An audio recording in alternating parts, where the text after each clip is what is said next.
Episode 140 new role. ऐसा लगा जैसे कि लोगों के ऊपर विधि के डांस का जादू हो गया। विधि का डांस किसी फूल की तरह खिलकर सामने आया। सोशलाइजिंग के लिए मोहित हमेशा से इम्पेशेंट था और अधिकतर वो सोशल गैदरिंग को अटेंड करने से दूर रहता था।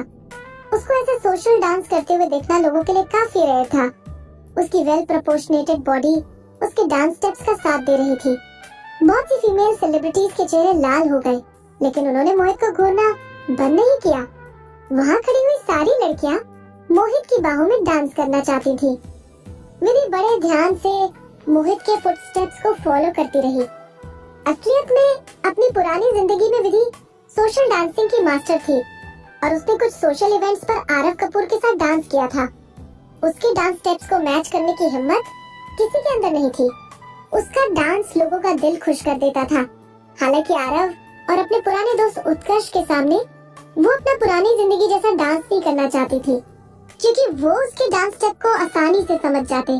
फॉर्चुनेटली मोहित जानता था कि विधि का ख्याल कैसे रखना है, इसलिए वो मोहित को देखकर धीरे हो गई और बिल्कुल डिफरेंट स्टाइल से डांस करने लगी।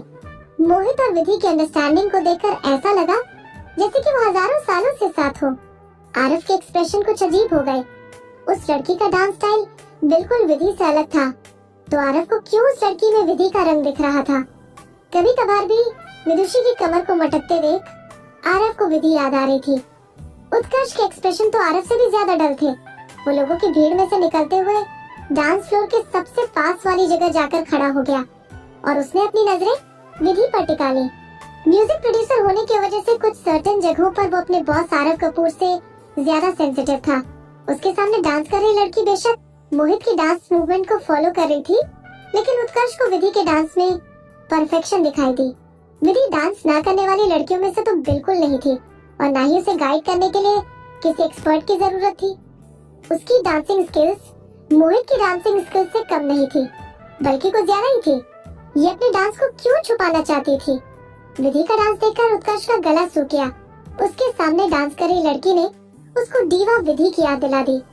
उत्कर्ष ने सोचा कि अगर विधि जिंदा होती और जानबूझकर धीरे डांस करती तो वो भी इसी तरह डांस करती, बिल्कुल बिल्कुल विदुषी की तरह।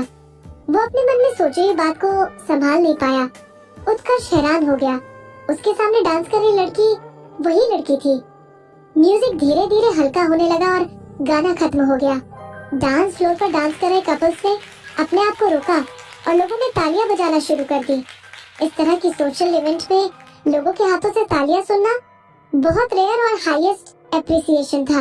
हालांकि मोहित ने तालियों की गड़गड़ाहट की जरा भी फिक्र नहीं की और विधि का हाथ पकड़ते हुए आरव कपूर से पूछने लगा, क्या हम अब यहाँ से जा सकते हैं? दोनों आदमियों की नजरें बीच हवा में मिली। उन दोनों की नजरें आपस में कुछ इस तरह से टकराई जैसे कि दो तलवारें टकराती हैं।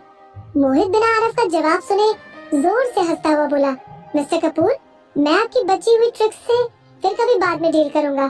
क्या आपको किसी लड़की को परेशान करना पसंद है? मोहित ने जानबूझकर आरव को किडनैपिंग और उसकी हरकतों की बात याद दिला रहा था, जो कि उसने कुछ महीने पहले विधि के साथ की थी। आरव विधि के लिए जानबूझकर चीजों को मुश्किल करता रहा। मोहित से अब सहा नहीं जा रहा था। आरव अब उन दोनों को कुछ पलों के लिए बस यूं ही देखता रहा। उसका नेचर बहुत अनप्रेडिक्टेबल था। कोई नहीं जानता था कि वो क्या सोच रहा है। कुछ देर बाद आरव ने अपना हाथ उठाया और हॉल का दरवाजा वापस से खुल गया। आरव ने अपने मुंह से जरा भी आवाज नहीं निकाली। वो बस पीछे मुड़ा और वहाँ से चला गया। मोहित विधि का हाथ पकड़े हुए हॉल से बाहर आ गया। बाहर आते देख मोहित परेशान होकर विधि को समझाने लगा, विदुषी, मुझे लगता है कि इस कमीने आरव ने अभी तक अपनी हार नहीं मानी है। शायद आज उसका ध्यान दीवा विधि पर ज्यादा था, इसीलिए उसने तुम्हें आसानी से जाने दिया, लेकिन फ्यूचर में तुम्हें उससे दूर रहना होगा। मेरी बात समझ आ गई? इस तरह के आदमी का कोई भरोसा नहीं किया जा सकता। ये कभी भी तुम्हारे लिए मुश्किलें खड़ी कर सकता है। ओके। विधि अच्छे मूड में नहीं थी, इसलिए उसने मोहित का जवाब कैजुअली दे दिया। मोहित आगे कुछ बोलना चाहता था, लेकिन अचानक से उसने उन दोनों के पीछे एक आदमी को आते हुए सुना। Mister Kapoor, miss Vidushi, please एक मिनट मेरी बात सुन लीजिए। मोहित और विधि इन दोनों ने पीछे मुड़कर एक आदमी को सूट पहने हुए देखा, जो कि रुमाल को हाथ में लेकर उनकी तरफ भागता हुआ आ रहा था। उनके पास आने के बाद उस आदमी ने कुछ पलों के लिए सांस ली और फिर बोला, मिस्टर कपूर, मिस विदुषी, सॉरी आप दोनों को परेशान करने के लिए। मेरा नाम अनिमेश सिसोदिया है।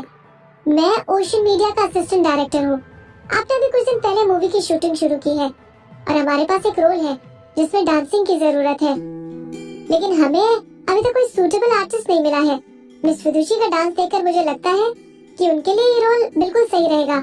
अगर पॉसिबल हो तो मिस विदुषी आप हमारे यहाँ ऑडिशन देने आ सकती हो। अभी सिर्फ डांस करते हुए विधि ने मोहित के स्टेप्स को फॉलो किया था।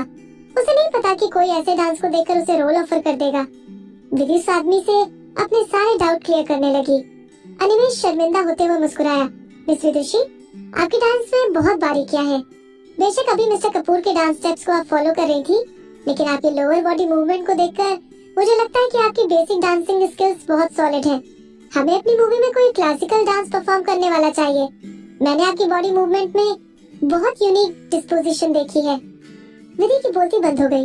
वो सच में उससे पूछना चाहती थी कि क्या उसने उसके अंदर किसी दूसरे तरह की डिस्पोजिशन नहीं देखी, जैसे कि लैटिन डांस, हिप हॉप और बैले। अपनी पुरानी जिंदगी में विधि बहुत तरह के डांस में इन्वॉल्व थी। वो अपने आप को सोचने से रोक नहीं पाई, लेकिन वो जानती थी कि अगर इस असिस्टेंट डायरेक्टर को कोई दूसरा डांस स्टाइल परफॉर्म करवाना होगा तो विधि उसको भी आसानी से कर लेगी। दूसरी तरफ मोहित खुश हो गया और मुस्कुराते हुए बोला, अनिमेश, तुम्हें डांस की अच्छी परख है। तुम हमें अपनी मूवी की स्क्रिप्ट भेज देना, हम एक बार पढ़कर तुम्हें जवाब दे देंगे।